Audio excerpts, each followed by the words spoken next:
Rack it.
Hi, I'm Dan Adler with the Best of the West and Diamond Outfitters of Arizona.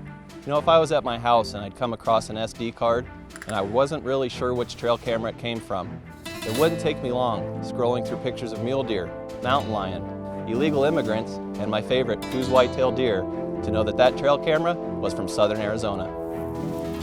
For this hunt, we're hunting some of the most rugged mountains Arizona has to offer, part of the Sky Island chain, only a mere miles from Tombstone, Benson, Wilcox, where Geronimo surrendered, and a lot of Arizona's territorial history from before it was even a state. You know, the Coues deer is an incredibly tough and versatile animal. Only 36 inches at the shoulder, and most of the grass out here is 30. It's a very unique deer, first identified as a separate subspecies in the 1880s by Elliott Coues. And today, the Coues deer only occurs in Old Mexico, New Mexico, and Arizona. You know, the real secret to Coues deer hunting is understanding how to glass them. And it doesn't matter where in the world you've hunted, if you haven't hunted Coues deer before, the first time you find one, it's kind of a shock. I get tickled watching clients look through my glasses at a Coues deer and saying, "Hey Dan, the deer moved out of the glass. Is there any way you can recenter the glass so I can find the deer?" And I'll look in the glass and there's that deer standing right in the middle. I'll say, "Yeah, it hasn't moved, just look back in there." And then whether they're a novice or the most experienced hunter you've ever had in camp, to a man or a woman, they'll always say, "Wow, that's what we're going to be hunting? That's incredible." You know, I've had the privilege of being part of the Best of the West team for about a year, and I couldn't wait to have the opportunity to share with anyone from the team my home state and this animal that I love so much. So I was real excited that John Porter and his friend Ed Cochran were able to join me on this December adventure. These Coues deer they kind of humble me when it comes to spotting animals. I mean, I've guided probably in the neighborhood of 700 to 800 big game hunts in my lifetime, and when I get here and I start looking for these Coues deer, of course I'm not used to the foliage and don't know what size is something I'm looking for, and Dan kind of give me a crash course in finding Coues deer, but he had to show most of them to me for the first couple of days. And he's got really good eyes and good staff. And Mike brought in the mules, and Dan's not a horse or mule guy, but he said, "Well, let me talk to my mule guy here as far as doing this, you know, horseback or on mules, and we'll see if we can put this together." And Mike said he could do it, and Mike's got some good stock and good piece of country. But you know, this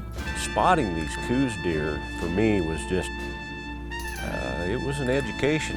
I mean, they're very difficult little animals to see. In fact, most of the area this year, the grass is actually taller than the deer, and especially when they lay down, a lot of times all you can see is just the horns sticking out, and that's a whole new lesson in glassing now, when you're just looking for the top half of his ears and his horns that's right by a bush.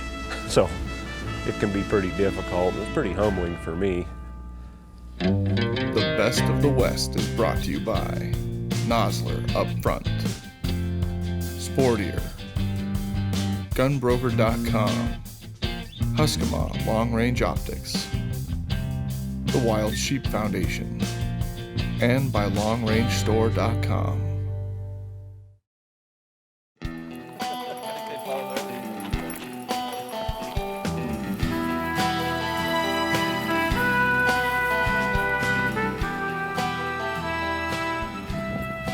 So the pack ride in with the Best of the West team was fairly smooth, and we were excited to have them in camp.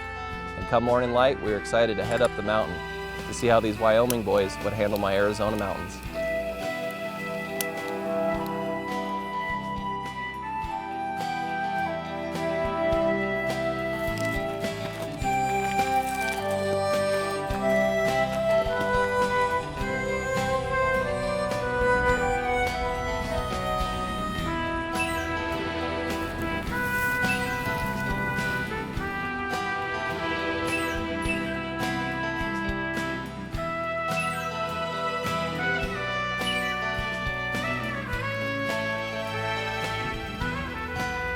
Was really fortunate the first full day of the hunt.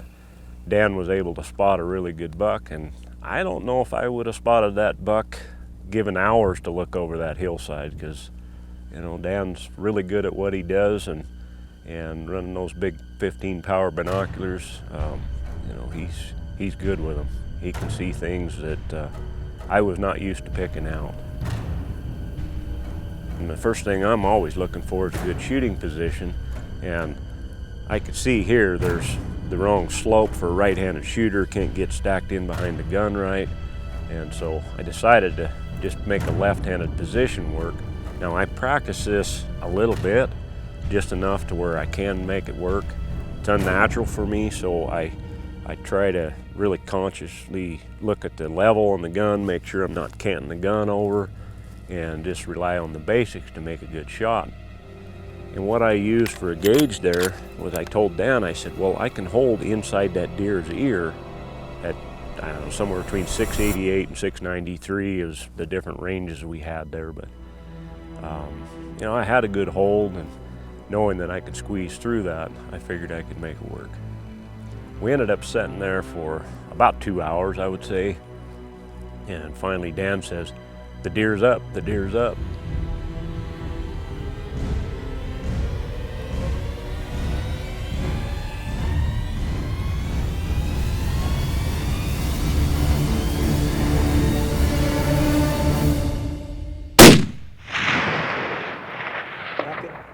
Racket. That buck hunched up, moved briefly behind an oak tree. I thought for sure he was down, and to all of our surprise, moments later, he stepped back out, almost on his own bed, and gave John a perfect opportunity for a second shot, this time at about 690, 691 yards, and I mean to tell you, he hit the 10 ring. I think you did. Dinner one.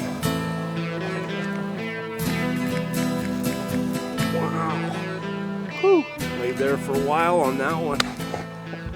Way to go, John. What a shot, man.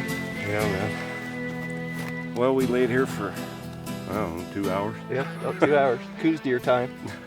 Yep, waiting for this deer to get up, just bedded up there looking around. The birds are messing with him, and he finally just decided to get up, I guess. Yeah. And he's a beautiful deer on what's considered a 100% draw or a quote-unquote non-trophy hunt.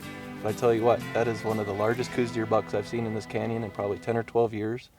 And bigger deer than I've ever shot. So I couldn't be more excited to have Best of the West and Team Huskama down here with me. It's a privilege to be associated with you guys. And we've got ourselves a trophy buck, I do believe, my friend. You got an older buck there, and we got a lot of work ahead of us, because the yardage may not be that bad, but the distance in between and the terrain in between, we've got some canyons, so it's going to be a lot of fun on the recovery.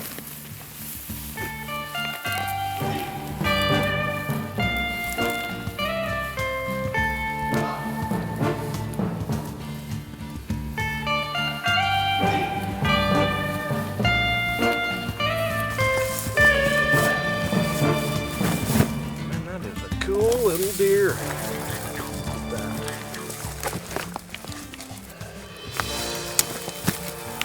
Check this bad boy out, Dan. There he is. Yes, sir. Yes, sir. That's the one, brother, right there. Ooh, Nice steep heavy little spot. On knobby basis, indicative of an older buck. Huh? Yeah, older buck, 4.5, 5.5 years old. Beautiful early December Arizona Coues deer. I mean, this is exactly the kind of buck I wanted you to come see. Harvest, beautiful animal in his peak, right at the top of the mountain.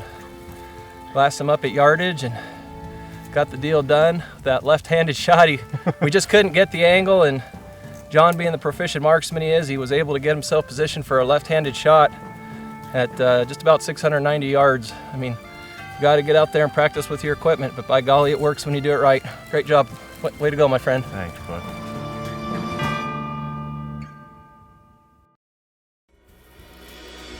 A big advantage to John's scoring on opening morning was it gave us ample opportunity to really tag team and help Ed glass up a giant Arizona Coues buck.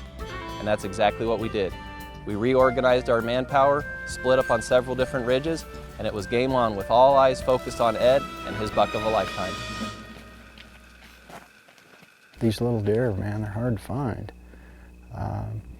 Brian, he worked this cover over and come up with a doe, and right before evening I looked around across the canyon, and you know, it was interesting just to see the thing come through a bush and pop into view. And anyway, my first gray ghost was that evening. Some days we went out of camp on foot. My favorite days we went out on the back of Mike's mules. And on one particular day, we were scattered all around this mountain range, about 4 miles packed in, and Ed and I glassed up a buck at about a mile and a half. We thought he was a young 3.5-year-old buck, but from that distance, we thought, with other bucks not being visible that morning, we'd give this one a closer look. We rode the mules about a mile, dismounted, walked about 500 yards, got to a great vantage point for glassing. And like Coues deer earned their nickname, the Gray Ghost of the Desert, we never saw that buck again. But as that Arizona sun set to our west, Ed said, "Hey Dan, I think I have some deer, come over here." I came up and I saw that he was looking at a hill that I had totally ignored all day. Because when I looked at that hill, it didn't spell Coues deer out to me. But these deer are often humbling me and other people that guide for them, and sure enough, he'd picked up a couple of young bucks. When I was glassing these young bucks, I just saw that telltale sign, big antlers and ears behind a yucca, and I knew we were onto something special. Unfortunately, we knew the sun was going to be down before we'd be in position for a shot, but you can bet we all had a plan for that next morning. We formulated this plan to go look for this deer, and John and Dan and I muled up again. Went up the same wash we've been going up. Got to the top, and you know, we just saw the most impressive sunrise. A good omen for the day, perhaps. So after seeing that big buck at last light, I'm sure I'm not the only one who was a little excited and got a little less sleep than the night before, hoping, praying, thinking that Arizona Coues deer might still be on that mountain come daybreak.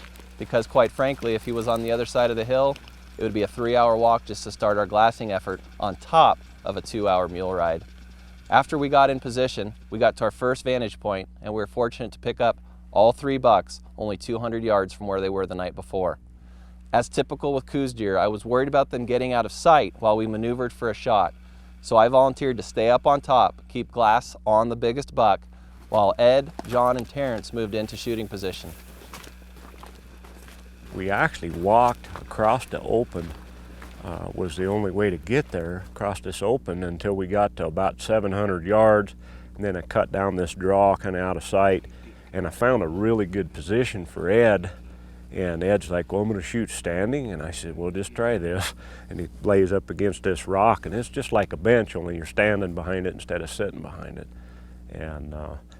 And I asked Ed, I said, "How good can you hold?" And he said, "Well, I can hold in about 2 inches," and this is 640 something yards.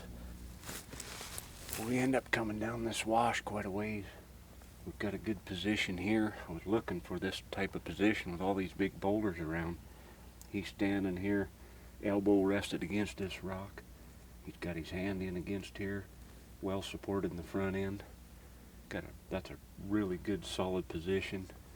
and it's not going to inhibit the way the gun tracks, so it's pretty nice. So all we need is this critter to get up for us. Finally the deer stood up. These couple other little bucks come over there and harassed this older buck that was laying down. Got him stood up, and then we're trying to get this all put together, and luckily we didn't have hardly any wind to deal with on that one.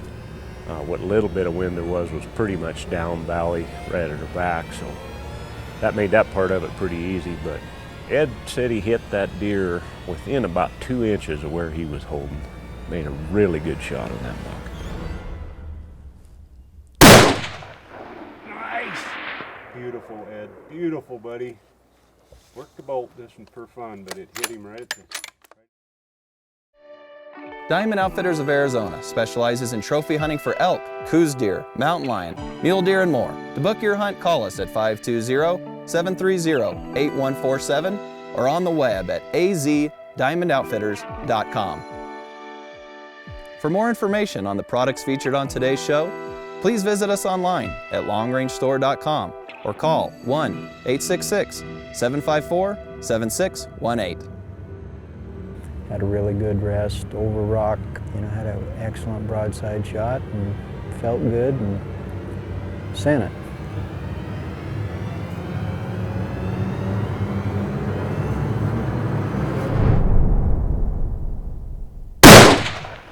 Nice! Beautiful, Ed. Beautiful, buddy. Worked the bolt this one for fun, but it hit him right in the spine. Nice! Just gonna watch it.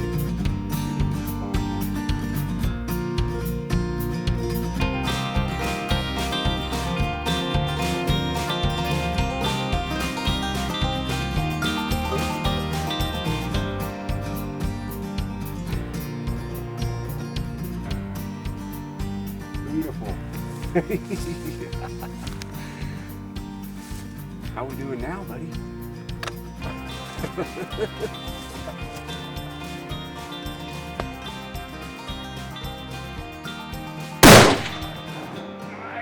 So I saw Ed's buck drop almost darn near right in his tracks, and I'm not sure who is more excited, Ed, his good buddy John, or me as the guide and outfitter who's feeling the pressure of wanting to show these guys such a great time. They checked in with me on the radio to see if I had heard or seen what had happened, and I simply replied, time of death, 9:13. I was excited too. I gathered up my gear. I had about a half-mile walk to catch up to the guys, and when I went to shake Ed's hand, he just grabbed me and gave me a big bear hug. I said, welcome, my brother, to the fraternity of Coues deer hunters.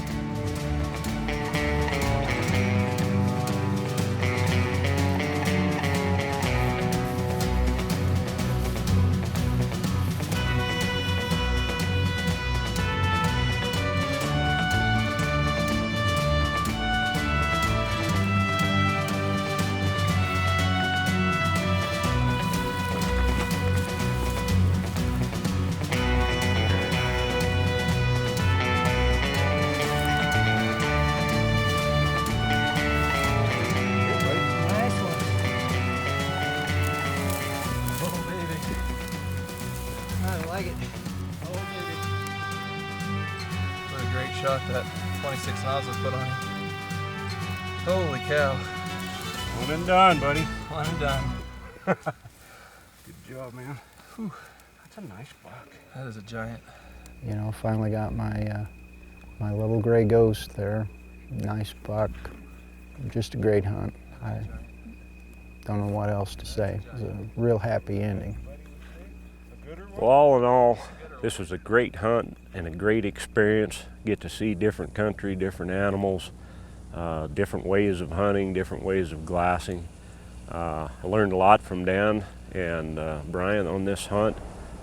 The way they hunt, the way they glass, really interesting to see. But Ed and I were able to take a couple of really good deer. I mean, they're both roughly 95-inch gross Coues deer, which, as I understand it, is pretty respectable deer. And had a great time hunting with Dan and Brian. Mike and his stock really made all this come together for us, and it was kind of hunt like I like to hunt. Pack in and away from people, and we saw 0 other hunters on this hunt. Again, like I said before, I would hunt with Dan Adler and or his guides anywhere, anytime.